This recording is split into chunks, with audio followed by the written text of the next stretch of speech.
मुखिया र विनोदको बाटोमा भेट भएपछि त दुईटाको लडाईँ हुन थाल्छ। विनोद पनि रिसले आगो भएर गएका थिए। अब मुखिया पनि टुरी र टुरीको परिवारलाई सक्छु भनेर लागिपरेको। अनि घमासान लडाईँ त हुने नै भयो। घरि विनोदले पिट्ने, घरि मुखियाले पिट्ने गर्दा गर्दै त विनोदले मुखियालाई धेरै नै पिटेर पछाडिदिएका थिए। अनि त्यो मुखिया उछिटिएर बन्दुक भएको ठाउँमा पुगेको थियो। अनि त्यो मुखियाले त गोली चलाउँछ। गोली सिधै विनोदको छातीमा गएर लाग्छ। त्यसपछि त विनोद त्यही छटपटाउन थाल्छन्। मुखिया र मुखियाका भरौटीहरू त गइसकेका थिए, तर विनोद त्यही छटपटाउँदा छटपटाउँदै त्यही लास भए जस्तो गर्छन्। त्यति भएको थियो। यता माया त झसङ्ग हुन्छन्। यो सबै कुराहरू मायाले कल्पना गरेकी हुँदी रहेछिन्। ओहो, मेरो श्रीमानको रिस एकदमै कडा छ। यदि मैले बहिनीलाई मुखियाले गोली हानेको हो भनेर भने मेरो श्रीमानको हालत यस्तै हुन्छ। त्यो मुखियाले छोड्दैन। मुखिया भनेको त मूर्ख मान्छे हो। त्यही भएर मैले कुनै पनि हालतमा यो सबै कुराहरू श्रीमानलाई भन्नुहुन्न भनेर मायाले त विनोदसँग यी सबै कुराहरू लुकाउने पो सोचेकी रहेछिन्।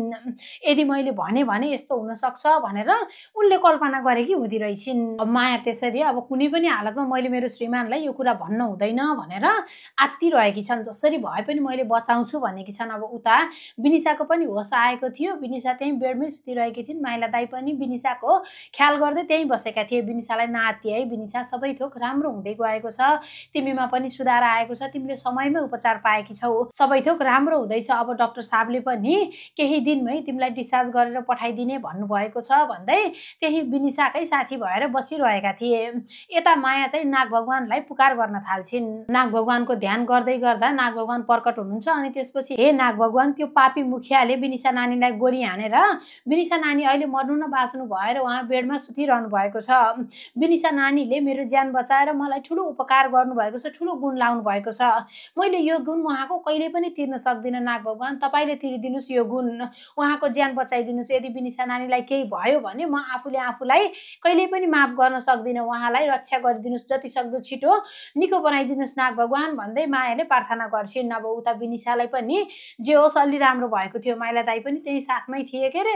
पछि डाक्टरले चाहिँ माइला दाइलाई उता आफ्नो कोठातिर लिएर गएर सोचे भन्दा पनि आश्चर्य भएको छ। तपाईँले तपाईँको बिरामीलाई समयमै ल्याउनु भयो, राम्रो तरिकाले अपरेसन पनि भयो।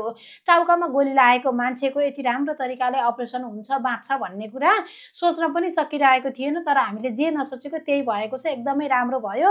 तपाईँको बिरामीलाई अहिले केही पनि डर छैन। अब तपाईँले घर लिएर जान सक्नुहुन्छ। हप्ता 15 दिनपछि चाहिँ फलोअपमा लिएर आउनु होला भनेर डाक्टर साहबले माइला दाइलाई सल्लाह सुझाव दिँदै औषधि नियमित खुवाउनु होला, नछुटाउनु होला, आराम गराउनु होला भन्दै सम्झाइ बुझाइ गर्छन्। अनि माइला दाइले पनि हस् हजुर भन्दै धन्यवाद दिएर विनिशालाई घर लिएर जाने तयारी गर्न थाल्छन्। उता त्यो मुखिया फेरि त्यो आफ्नो चम्चो थियो नि त्यो उदयलाई त्यो भट्टामा आएर मैले त्यो टुरीलाई त्यसरी गोली हान्न लाग्दाखेरि त्यसकी नन्दको टाउकोमा गोली लागेको थियो।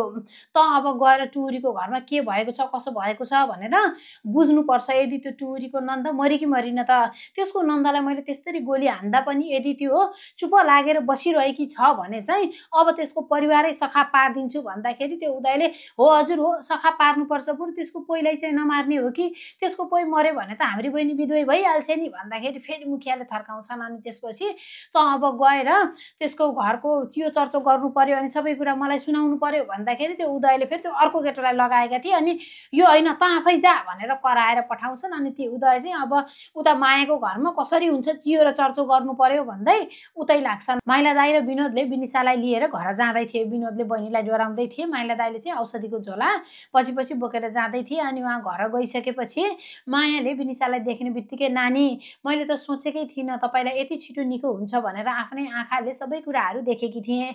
म त एकदमै आत्तिएकी थिएँ। तर जे होस् नाग भगवानको आशीर्वादले गर्दाखेरि तपाईँलाई छिट्टै निको भयो, धन्यवाद नाग भगवानलाई भनेर रुन थाल्छिन्। अनि विनिशाले पनि नरुनु भाउजू, अब ठिक हुन्छ मलाई भनेर सम्झाएकी थिइन्। तर माया चाहिँ त्यसरी नै विनिशाको हात समातेर काँधमा टाउको राख्दै रोइरहेकी थिइन्। अनि विनोदले चाहिँ माइला दाइलाई दाइ एकछिन यता आउनु त एउटा कुरा छ भनेर उता घर पछाडि लिएर जान्छन्। अनि भर्खरै हस्पिटलबाट आए कि बिरामी बहिनीको अगाडि किन यस्तो कुरा गर्नु भनेर मैले तपाईँलाई यता लिएर आएको। खासमा के भएको, कसले गोली हानेको बहिनीलाई भन्दाखेरि माइला दाइले खै जय साहब यो विषयमा मलाई पनि केही थाहा छैन। म घर आइपुग्दाखेरि विनिशा गोली लागेर आँगनमा छटपटाइरहेकी थिए। अब सोधपुछ खोज खबर गर्नुभन्दा पनि पहिला हस्पिटलै पुर्याउन उचित सम्झिएँ। डाक्टरले पनि बेलैमा तपाईँले बिरामीलाई ल्याउनु भएको भएर उपचार राम्ररी भयो भन्नुभएको थियो। अब गएर सोधौ न त खास कुरा के हो भन्छन् र दुवैजना अब उता माया र विनिशासँग कुरा गर्न भनेर जान थाल्छन्। अब उता चाहिँ मायाले नानी, त्यो मुखियाले मुखियाले मलाई मार्न लाग्दाखेरि तपाईले गोली थापिदिनु भएको थियो, तपाईले मलाई जीवनदान दिनुभएको थियो। यदि तपाईलाई तलमाथि केही हुन्थ्यो भने म बाँचेर पनि मरेको लास जस्तै हुन्थे। यो जुनीमा मैले तपाईको गुण कहिल्यै तिर्न सक्दिनँ भनेर माया रुँदै गर्दा विनिशाले भने भाउजू के कुरा गर्नुभएको?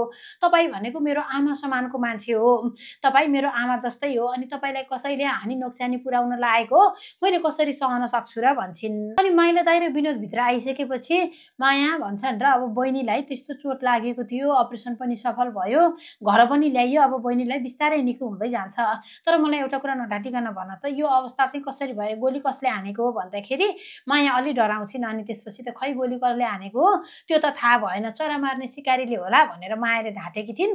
विनिशा त अचम्म मान्दै भाउजू तपाईले यो के भन्नु भएको भन्दै दाइ भाउजूले ढाँटिरहनु भएको छ भन्छिन्। सबै कुरा म भन्छु भन्दै भाउजू यस्ता कुरा दाइसँग लुकाउनु हुँदैन भन्छिन्। अनि त्यसपछि त म साथीलाई भेटेर घर आउँदै थिएँ, घर आउँदै गर्दा त त्यो मुखियाले भाउजूलाई गोली ताकिरहेको रहेछ भन्छिन् र अनि त्यो मुखियाले गोली हान्दाखेरि आफूलाई टाउकामा लागेको ती सबै कुराहरू सुनाएर त्यही मुखियाले नै भाउजूलाई मार्न लागेको थियो अनि म थापिएको हो भनेर विनिशाले सुनाइदिन्छन्। त्यसपछि त विनोद रिसाउन थाल्छन्, तिमीले मलाई यस्तो कुरा किन पहिले नभनेको भनेर कराउन खोज्दाखेरि नानी तपाईँ भर्खर हस्पिटलबाट आउनु भएको छ, थकाइ लाग्यो होला, जानुस् तपाईँ उता गएर आराम गर्नुस् भन्दै दाइ नानीलाई लिएर जानुस् अनि भान्जीलाई नि लैजानुस् है भनिसकेपछि माइला दाइले विनिशा र उजेलले दुइटैलाई लिएर जान्छन्। अनि त्यसपछि त बुढो म तपाईलाई सबै कुरा भन्छु, नढाटिकन भन्छु भन्छिन् र अनि ती कुराहरू सुनाउन थाल्छिन्। मैले तपाईलाई साँचो कुरा भन्छु भनेर धेरै पटक सोचेको थिएँ, तर तपाईको रिस एकदमै कडा छ, त्यही भएर मैले तपाईलाई यी सबै कुराहरू भन्न सकिनँ। मुखियाले बहिनीलाई यस्तो अवस्थामा पुर्यायो भन्ने कुरा थाहा पाउने बित्तिकै तपाई त्यो मुखियासँग झगडा गर्न जानुहुन्छ। त्यो मुखिया मूर्ख हो, त्यसले जोसुकैलाई जेसुकै पनि गर्न सक्छ, त्यसले मलाई त गोली हान्न नछोडेको भनेपछि रिसको आवेगमा आएर तपाईलाई पनि तलमाथि केही गर्थ्यो अनि तपाई बिना म कसरी बाँच्न सक्थेँ, तपाईलाई तलमाथि केही भइहाल्यो भने त म बाँचेर कुनै अर्थ छैन अनि म पनि मर्नु पर्थ्यो। त्यसपछि फेरि हाम्रो एउटी छोरी छ, हामीले छोरीको बारेमा पनि त सोच्नु पर्यो नि, हामी बिना हाम्रो छोरी कसरी बाँच्छ होला। छोडिदिनुस् त्यो मुखियालाई, केही पनि नभन्नुस्, मुखिया जस्तो मूर्ख मान्छे यो संसारमा अरू कोही पनि छैन भनेर जे होस् मायाले चाहिँ विनोदलाई सम्झाइ बुझाइ गर्न लागेकी थिइन्। तर विनोद भने मायाको कुरा मान्न तयार नै थिएनन्। अनि त्यसपछि त हेर्नुस् त्यो मुखियालाई एक मौका दिउँ, हामीले फेरि त्यस्तै गर्यो भने चाहिँ हामीसँग त नाग भगवानको साथ छ नि त, नाग भगवानलाई भनेर त्यो मुखियालाई मार्न लगाउँला, जब नाग भगवानले नै त्यसलाई मारिदिनुहुन्छ भने हामीले बेकारमा दुश्मनी किन मोल्ने भन्दै थिइन्। तर विनोद चाहिँ यो सबै कुराहरू सहेर बस्यो भने यिनीहरूले त सहँदा रहेछन्, यिनीहरूले केही पनि गर्दा रहेनछन् भनेर त्यसले झन् लाउ पाउँछ र झन् अनेकौं दुःख कष्ट दिन थाल्छ, त्यही भएर सहनु हुँदैन भनेर विनोद रिसाएर जान लाग्दाखेरि मायाले फेरि सम्झाइ बुझाइ गर्दै बुढो त्यस्तो नगर्नुस् न, मेरो अनुहार हेर्नुस्, छोरीको अनुहार हेर्नुस्, बिन्ती छ बुढो तपाईले आफ्नो रिसलाई काबुमा राख्नुस् भनेर रुन थाल्छिन्। के तपाईलाई हाम्रो माया लाग्दैन, मेरो कुरा मान्नुहुन्न भनेर माया रोइरहँदा विनोद चाहिँ रिसाउँदै ल ल ल भयो नरौ भन्दाखेरि मलाई तपाईको रिस थाहा छैन र ल मेरो टाउकामा हात राखेर कसम खानुस् भन्छिन्। हेर्नुस् त विनोदलाई धर्म सङ्कट। अनि त्यसपछि त अब के गर्नु, अब मायालाई चुप गराउन भए पनि विनोदले ल ल कसम भयो म त्यो मुखियालाई केही पनि गर्दिनँ भनिसकेपछि अनि माया रुँदै विनोदलाई अँगालो हाल्छिन्। अनि त्यसपछि विनोदले भने नरौ न नरौ, भइहाल्यो त, मैले कसम खाइसकेँ, अब मैले केही पनि गर्दिनँ, म रिसाउँदिनँ भन्दाखेरि पनि माया चाहिँ रोइरहेकी हुन्छन्। अनि विनोदले चाहिँ जे होस् फकाउन खोज्छन् मायालाई। यता माइला दाइले चाहिँ विनिशालाई कोठामा लिएर गएका थिए। विनिशा तिमी त्यत्रो बाटो हिँडेर आएकी मान्छे, थकाइ लाग्यो होला, म र भान्जी उतापट्टि कोठामा हुन्छौ, तिमी यहीँ आराम गर है, केही पर्यो भने बोलाउन सकिनौ भने मिस कल गर, फेरि बहिनी ज्वाइँ पनि त तनावमा हुनुहुन्छ नि, उहाँहरूलाई किन डिस्टर्ब गर्ने र म छँदैछु, त्यही भएर मलाई बोलाइहाल भन्दै ल अब तिमी आराम गर त भन्छन्। अनि विनिशा सुतेपछि मिलाएर ब्ल्याङ्केट ओलाइदिन्छन् र त्यहाँबाट उजेली र माइला दाइ बाहिर जान्छन्। अस्ति विनोदलाई त्यसरी गोली लागेका कुरा त मायाले कल्पना गरेकी रहेछिन्, तर त्यही कुरा नदोरिएला भन्न चाहिँ सकिँदैन है, त्यही भएर माया आत्तिएर विनोदलाई कसम दिएकी छन्। विनोद चाहिँ एकदमै रिसले आगो हुँदै पनि मायालाई कसम दिएका कारणले गर्दाखेरि खैँचिएर बस्नु परेको छ।